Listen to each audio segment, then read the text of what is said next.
If you enjoyed this video, please like and subscribe and hit the notification bell. I post a new Tom Brady video every day.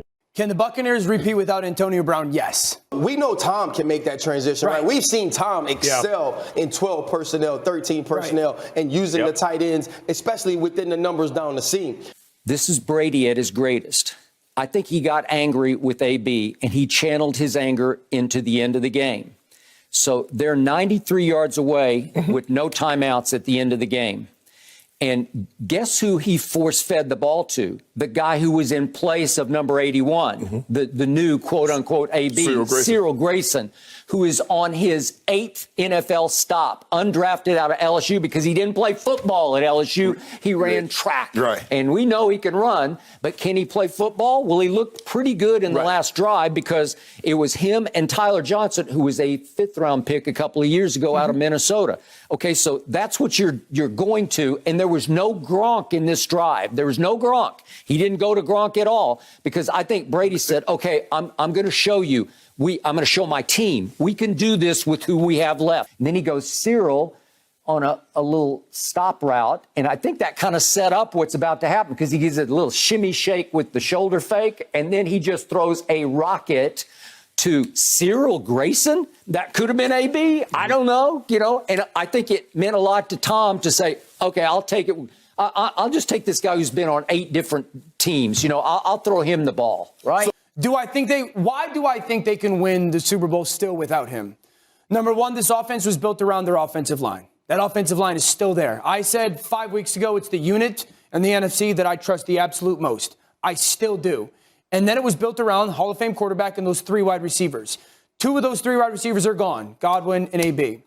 They still have those 3 tight ends. You just addressed this regarding Mike. You've got a lot to play for in this game, a number 2 playoff seed, but you got a lot of guys banged up. How do you strike that balance between these guys out there?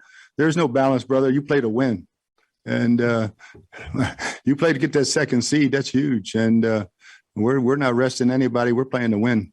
Skip, it's the Tampa Bay Buccaneers. I'm trying to win a game. I don't give a damn about Antonio Brown's individual stats. Mike Evans was a Pro Bowl receiver before Tom got there. Yep. You got to be willing to sacrifice. You cannot achieve greatness without sacrifice. The greater the sacrifice, the greater the achievement. That's how it works. And maybe everybody doesn't want that kind of achievement. Everybody doesn't want to be great, Skip, and I'm okay with that. Yep. But Antonio can't expect that it's got to be all about him. And damn the Tampa Bay Buccaneers. The Buccaneers are in business to win games. If you can get individual stats in the course of winning games, we're all for that. Agreed. But that can't be the number one. That can't supersede winning. I think the offensive coordinator, Byron Leftwich, is smart enough to realize I still have the offensive line and the quarterback. I just need to build the offense around the tight ends now and not the wide receivers. Rob Gronkowski, Cameron Brate, O.J. Howard. Though I've watched the Colts do this. I've watched the Raiders do this. I've watched the Ravens 2 years ago build their offense around these 3 tight ends and have a ton of success. And RC, you know this. It can still allow efficiency on offense, explosive on offense, and the ability to control the football game. Yeah, I mean, he's a hell of a coach. He's got a great way of explaining things to guys in a very simplistic manner. And he's very calm, totally different than me. And, yeah, he just has them ready, man. I mean, they bought in. They're doing everything they can to get better, and they're really showing up on the field. When you look at the Tampa Bay Buccaneers, I think what you said is important, right?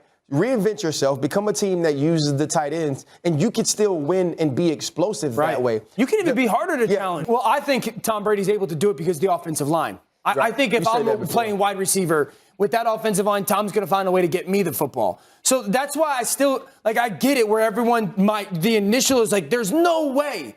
If they didn't have a Cam Brate and an O.J. Howard at tight end, I would agree with you.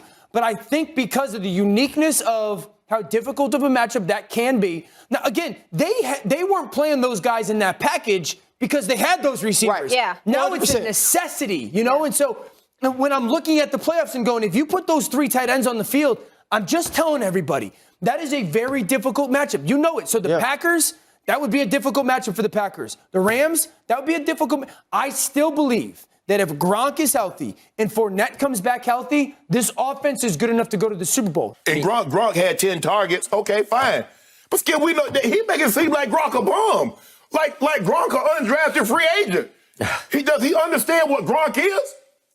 And does he understand what Tom Brady is? Because you know how Brady works. Yes. He doesn't care whether it's Mike Evans or Chris Godwin or any pro. It just depends on what he sees. The matchup. All that matters is who can get me to the end zone the fastest, quickest. right? Is it fair to say a receiver like Cyril Grayson might take that spot on the 53-man roster? We'll wait and see about roster moves, but Cyril will be out there.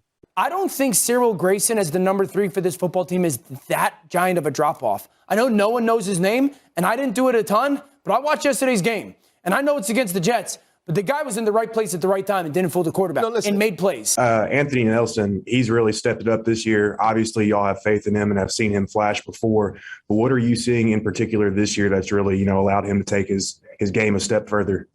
Yeah, I mean, his production has been really, really big, and he got a game ball this week. Just continue to develop. He's got that length, and he's learned to play with power. Now he's got some good counter moves. He's learned a lot from Shaq and JPP, and he's becoming a really dual threat. Skip, you have to understand, and I get Tom is golly gee whiz and all that, but that's a man. That man has emotions. You can't challenge him like that. I don't care who you are. You cannot challenge another great player and expect him to stand down. That's just the way it works. That man, Tom Brady, I promise you, the greater the player, the more pride that player has. You got that and right. If you challenge him. Yep. Okay. Hey, Tom Brady has been Antonio's angel. His angel again and again and again. To a fault, his angel. Yes. I can listen. I promise you, AB will not find another Tom Brady out there. No. And I think Byron Leftwich has got to look at the football team right now and say, still have the quarterback, obviously, gives us a chance. Still have one of the best offensive lines in football, gives us a chance. I think they got to build this offense now around those 3 tight ends. Yep. And that could be good. Now, that could be good. It's just how well they can get creative with it. With Rob Gronkowski, Cam Brayton, and O.J. Howard. Mm-hmm. They've built the offense around the receivers. I think they need to transition quickly now to build this offense around the tight ends. Really quick.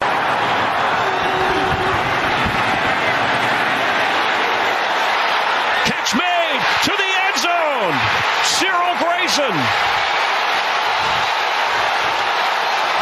Touchdown, Tampa Bay.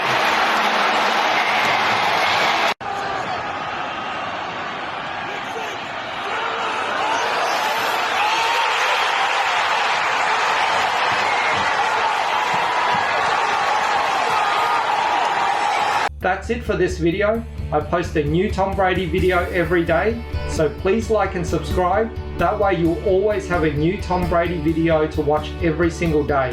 Thanks for watching.